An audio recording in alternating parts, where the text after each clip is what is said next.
Hello guys, good morning. Kita ko sa inyo yung kapatid ko.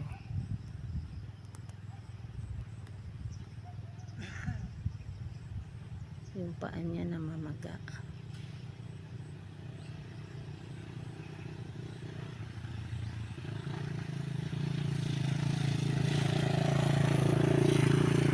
Ayan siya naglalakad oh. Dandahan naglalakad kasi nga masakit ang paa niya.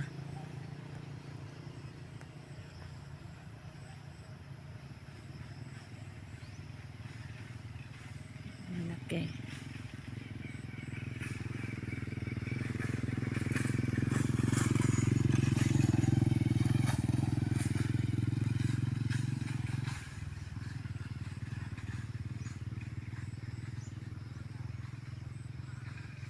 Di siya makalakad masyado kasi nga masakit. Namaga. Ayan, salita lang siya ng salita.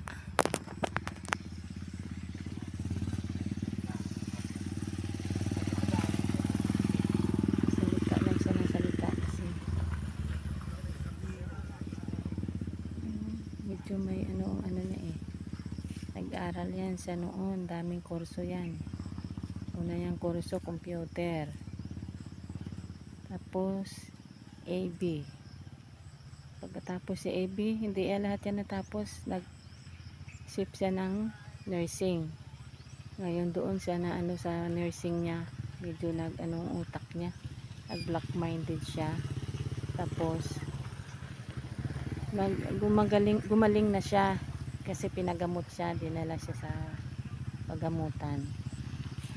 Nung gumaling na siya, nag-aral ulit siya ng commerce. Ayun, pag-aral niya, hindi niya rin natapos. Halos lahat hindi niya natapos yun. Yung sa nursing niya, 2 taon. Yung sa commerce niya, 1 taon. Sa computer niya, 1 taon. Sa AB niya, 1 taon.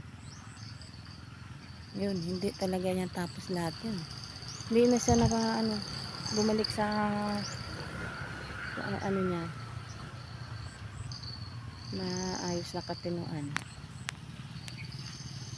Siya, lakad na lang siya ng lakad, hindi namin napapakinabangan yan. Lakad siya ng lakad, pag nagutom sa uwi siya sa bahay at kakain. Yan, sakit yung paa niya eh.